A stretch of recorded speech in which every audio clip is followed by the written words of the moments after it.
Beamy, Noah, 30, shift supervisor at regional airport called Horizon Bay, small city hub with 3 gates and 1 broken walkway. Place is generic glass box off highway, 2 coffee kiosks, 1 permanently flickering departures board, endless rolling suitcases. Job is herding security line, calming screaming babies, explaining to adults what take laptop out means for the 100th time.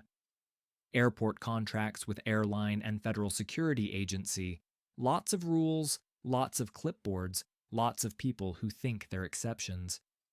Old HR guy Martin mostly did schedules, badges, and yearly "Don't be creepy to passengers" slideshow in stale conference room. Boring but clear, follow handbook, don't steal, don't flirt on duty, don't joke about bombs, easy mode as far as chaos goes.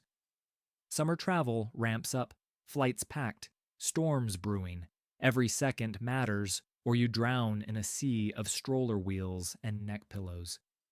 One Monday email lands, subject line, "Welcoming our new director of passenger dignity and culture." Title sounds like meditation podcast. Immediately know someone will say, "lived experience" next to an X-ray machine. Mandatory town hall, scheduled in baggage claim conference nook, chairs sticky, air conditioning optional, and smell of old fries everywhere.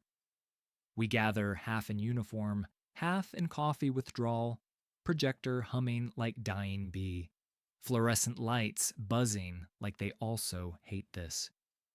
Airport manager walks in with woman early 30s, sharp bob haircut, bright blazer, sneakers way too white for this filthy floor. Lanyard pins say, "Believe women, don't police my body," and tiny airplane with heart around it like she's married to departures. Manager introduces her as Cassandra Lane, new director of passenger dignity and culture for all of Horizon Bay Airport. Apparently, she consulted for gender-safe transit spaces, whatever that means when your roof leaks over Gate 2 every time it rains. Cassandra takes mic with calm therapist voice, like she's about to ask entire airport how its childhood was. Talks about how air travel amplifies women's vulnerability. Lines, pat-downs, men staring at bodies in socks and stretched travel leggings. Shows slide of stock photo, woman lifting bin over her head while male guard in background is circled in red like villain. Says Horizon Bay will become first no harassment hub on the Eastern Corridor. Manager nodding so hard, neck might file workers' comp. Introduces Project Gentlegate, promises awards and press, and something about trauma-informed boarding experiences. We clap, polite, tired clap, mostly thinking about lunch break and hoping she never touches actual safety procedures. Week later, pastel teal packet appears in break room mail slots. Title, Gentlegate Phase 1, Gaze Protocol. Opening line says, "For many women, the male gaze at checkpoints feels like another metal detector they never consented to walking through." New rule, male agents may not stand directly facing women in line for more than 10 seconds at a time. Must angle bodies toward monitors or neutral wall to reduce felt scanning of female forms. Phrase reads like poetry written by lawsuit. If posted at walk-through detector, male guard must look slightly over passenger's shoulder, not at torso or hips. Also introduces comfort cones, tiny floor decals where men are allowed to stand near bins and belts without looming. Female agents exempt because shared lived experience does not trigger the same trauma pattern, Cassandra writes in cheerful margin.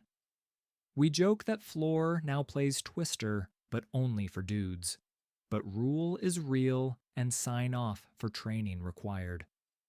First week, not total disaster, just awkward, Guys twisting like flamingos, trying not to visually touch anything below collarbones. Few passengers notice, few giggle. One asks if we're doing some kind of improv game. I wish answer was yes. 2 weeks later, Phase 2 email lands. Subject line, Dignity Lanes for Safer Journeys, with 3 sparkle emojis. Cassandra announces creation of Women's Dignity Lane, security line run only by female staff for self-identified women and girls.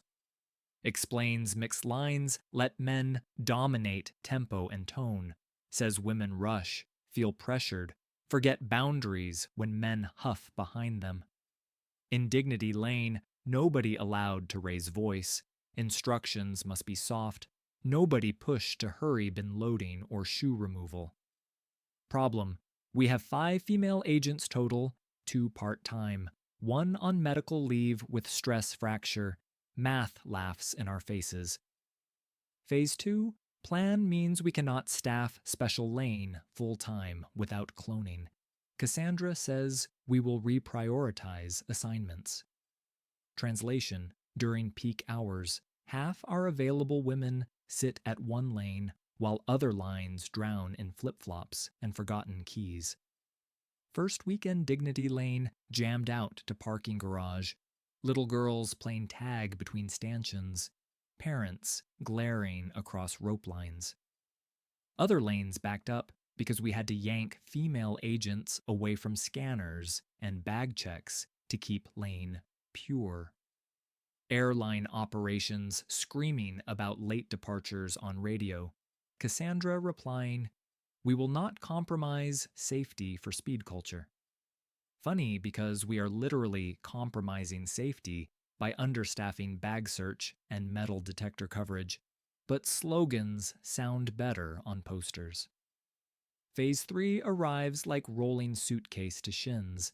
Memo titled Body Comment Prohibition and Weight Neutrality Initiative. New rule says telling women their bags are overweight recreates fat-phobic judgment of their bodies themselves. If woman's suitcase goes over limit, agents must offer rebalancing support without shame and avoid word overweight entirely. Fee codes for extra bag weight, now labeled comfort flexibility waivers, in system when passenger is female. Accounting quietly freaks out because revenue mysteriously shrinking. Cassandra calls it patriarchy refund in meeting like it's heroic. She also bans phrases, "Ma'am, you have to take that out," and "Your bag is too big for cabin" when speaking to women. Replacement lines are, "Let's see if we can make this cozy together," and "This luggage might enjoy a nap underneath." Try telling business traveler at 6 a.m. her monster suitcase wants a nap and see how that lands with her coffee level. Most women just stare and ask, "So is it allowed or not?" We end up breaking old rule or new one. Choose your punishment. Then scanners get involved and everything gets dumber. Security handbook says some random passengers must get extra screening, pat-downs, hand swabs, the usual lucky lottery of annoyance. Cassandra hates idea of male agents patting down women even with strict rules, cameras, and same-sex requirement for sensitive areas. Launches consent screen protocol. Women can decline being checked by men and must wait for female screener instead. Sounds okay on paper until 3 flights land at once and only 1 female screener on shift because staffing is still real life. Women pile up in small holding area, line for pat-downs stretching toward bathroom. Men whiz through on other side. Flight times keep ticking, airline reps banging on glass, asking why half passenger list still barefoot and holding their belts. Cassandra's solution is soft flag diversion. Reassign some women's extra checks to male passengers instead to preserve ratio. Randomness no longer random, just gender Jenga to satisfy spreadsheet. Federal Security Liaison politely says, "Please don't," in 7 paragraphs. Cassandra replies with PDF about intersectional risk versus lived fear. Liaison replies with CC to legal, tone no longer gentle. Through all this, I'm still just guy with radio trying to keep shift from melting into puddle of shoes and shampoo bottles. Couple co-workers talk about quitting. One actually does. Goes to warehouse job where boxes don't fill out complaint cards. Summer slides toward big holiday weekend. Sky full of thunderstorms. Schedule full of red exclamation marks and tight connections. Headline that week: famous feminist author and influencer Callie Rhodes doing book tour. Millions of followers and opinions. Luck or curse, her team books connection through Horizon Bay with special event in our concourse bookstore. Corporate ecstatic, call it perfect synergy with Project Gentlegate. Cassandra basically vibrating with purpose like charged crystal. Plan is Callie lands, signs books at terminal, posts about our no harassment airport, free marketing forever if nothing explodes. Day arrives with gray skies, flights delayed, every gate a pile of crying toddlers and half-eaten pretzels. We get alert that Callie's inbound from Stonebridge City, connecting to big coastal flight out of our Gate 3. Cassandra shows up in blazer and flats, carrying printed talking points, introduces volunteer dignity ambassadors in pink scarves, orders us to double down on protections, says if internet sees even one man looking wrong direction near Callie, she will burn online. I point out we still need to move a couple thousand other humans through metal detectors. She nods without actually hearing words. 2 PM storms stack up, inbound flights circle. Departure boards bleed orange, delayed labels like they're wounded. Security line wraps around columns, mix of sweaty families, stressed suits, one bachelor party wearing matching crab hats with sunglasses. Cassandra flips Dignity Lane beacon on, posts 2 of our 3 available female agents there, 3rd on consent screens for pat-downs. Male agents left holding rest of airport with me, including tray returns, walk-through detector, and bag search tables. Word spreads that women's lane is gentler. Moms drag daughters there, even if regular lanes are shorter by half.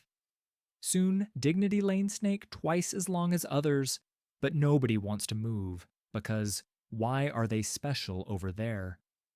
Arguments erupt. Callie's plane finally lands 40 minutes late. Book event timer already bleeding out like battery on old phone. Her team hustles her toward security re-entry because she did quick city tour outside and has to clear again for connection. Cassandra meets them at entrance like red carpet host, gushes about safe airport vision, ushers Callie to front of Dignity Lane. Everyone else grumbles, but recognizes face from internet, phones out, some snap pics instead of complaining for a minute. I'm at neighboring regular lane, juggling confused passengers when radio crackles with static and partial words. Other supervisor Oliver saying something about unattended bag at Gate 2 seating area near pillar by vending machines. I ask him to repeat. He says bag looks stuffed and nobody answering announcements. Procedure says start soft alert and sweep. Normally, we send staff to check cameras for owner, track path, decide if we call bomb squad or just find embarrassed parent. Unfortunately, cameras near Gate 2 just got privacy angled by Cassandra last month, so nobody feels stared at while waiting. Monitor feed now mostly shows carpet pattern and tops of snack carts instead of faces and bags, because dignity beats visibility, apparently. Oliver adds that only female agent Free right now is stuck in Dignity Lane doing pat-downs. Cassandra doesn't allow men to inspect women's seating clusters without escort. Gate 2, currently mostly moms with kids and one older lady sleeping, qualifies as sensitive demographic zone in her color-coded map. I look over, see Oliver hovering at edge, literally stopped by little pink sticker Cassandra made on floor. Plane assigned to that gate, starting to board soon. More bags piling up. Announcements drowning in general airport misery. I radio Cassandra and say we need female escort to clear area and examine bag. She replies, "Busy safeguarding Callie, use Protocol B." Protocol B means men can approach if we clear whole zone first and ask all women to vacate so we don't loom over seated female bodies. That takes time we do not have and will look like full bomb scare on busiest afternoon of month. Meanwhile, front of Dignity Lane logjam, computer noises, federal liaison pulls one of our female agents aside for random process audit. Now only one woman left working, the one doing consent screens for every female passenger picked for extra checks. Bag still sitting near pillar, Oliver doing anxious dance, Callie's entourage filming artsy B-roll nearby. I mutter, "Screw this," and grab portable stanchions, jog toward Gate 2 to close area. Myself, rules or no rules. Before I get there, some guy from delayed flight tries to climb over seating to reach phone charger, kicks bag by accident. Zipper pops, content spill, everyone gasps like we just discovered dragon egg in plastic wrapper. Turns out to be nothing but bundles of cellophane-wrapped candles and weird decorative rocks taped together like smuggled geology project. Still counts as real unattended item and scares hell out of people. Older lady nearly faints. Kids start crying. Parents freak out. Federal liaison furious asks why cameras couldn't show who left bag and why it sat 15 minutes without trained response. Oliver, poor dude, points at little pink sticker on floor and says, "Policy says I need a woman to go closer." Liaison just stares for a moment, then radios his boss with voice somewhere between disbelief and murder. Incident eats another 40 minutes. Terminal half evacuated, then reopened. Flights pushed back even more like falling dominoes. Callie's connection time shrinks to tiny angry sliver on departure board. Book event turning into pure wishful thinking. Through all this, Cassandra glued to Dignity Lane, holding hands of random nervous flyers and telling camera crew how safe women feel here. When we finally restart boarding gate areas, our mess, people scattered, families separated between lanes, announcements tripping over each other. I'm reassigned to Gate 3 for Callie's departure, trying to help haul wheelchair passengers first and keep some order. Cassandra decides this is perfect time for final flourish of Project Gentlegate. Announces quiet 10 minutes for women's boarding, meaning only women and kids allowed to line up while men wait seated. Calls it little experiment in whose time really runs family travel. Invites Callie to watch. Writer clearly intrigued, but tired. Problem, plane already at new delay limit, crew timing out soon, and half of group reservations are couples and families. Men forced to sit while wives juggle strollers and carry-ons alone. Arguments explode as people realize they might miss flight. One guy with baby twins strapped to his chest asks if he counts as woman adjacent. Cassandra says rule is rule with firm smile. Ground staff warns if we don't close door in 9 minutes, airline must rebook dozens of passengers, including Callie, onto overnight. Cassandra waves them off and says, "Moments of justice take priority over arbitrary airline metrics." Actually says that out loud with cameras rolling. Women board slowly because overhead bins already overloaded from earlier chaos. Kids cranky, crew exhausted, and moving like ghosts. I keep glancing at wall clock doing airplane math in my head, each second now measured in angry emails and refunds. Finally, Cassandra allows men to stand, but half are still buying snacks or arguing about earlier treatment, so boarding is a staggered mess. Captain radios asking, "Are we closing or what?" Note in system already says, "Delay due operational decision security/airport." We hit final deadline literally as last guy in crab hat steps through door. Agent has to close behind him per rules. Callie still in lounge seat because her team insisted on waiting until assistants boarded with books and camera gear first. Gate agent has to tell her her seat given away per policy, next flight tomorrow morning, small city hotel tonight instead of coastal event. Callie not pleased. Conversation recorded by 3 phones. Words, "We prioritized your safety," not landing the way Cassandra hopes. Few days later, column pops up online titled, "My layover at the airport that loved my body but not my time."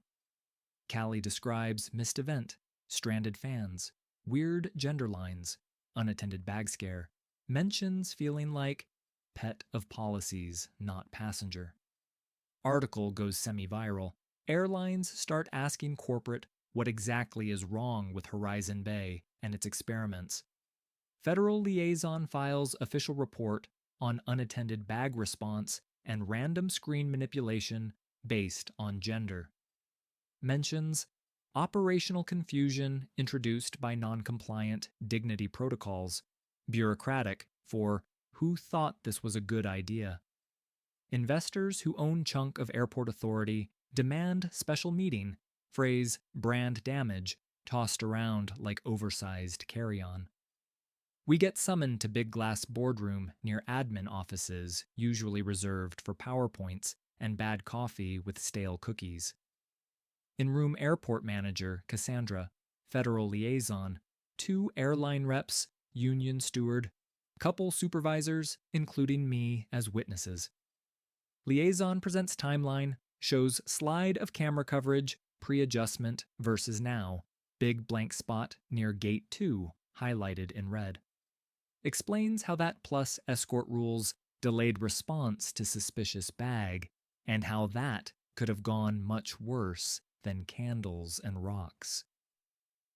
Airline rep brings charts showing on-time performance crater exactly since Project Gentlegate started, and lists angry corporate clients. Reads excerpt from Callie's article, mentions other customers referencing it when complaining online about missed connections and chaos. Then they pull up my incident reports, the ones I sent weeks earlier about understaffed dignity lane and escort bottlenecks and camera loss. Didn't know anyone outside my trash folder saw them. Apparently, legal keeps receipts when they smell lawsuits brewing. Cassandra tries to defend system, says traditional security built on male control and fear, calls our pushback patriarchal panic. Federal liaison calmly responds. His mandate is literal safety and federal law, not vibes, says he needs cameras and neutral randomness, not pink stickers. Investor rep, older woman with steel hair, asks Cassandra one question. Did you run any of these changes past compliance before taping stickers to the floor? Cassandra admits she felt urgency to act before more women were harmed by gaze violence and didn't want to slow down for bureaucracy. Room goes quiet, You can hear news helicopters outside through glass and someone's stomach growl in back row. Manager sighs into hands.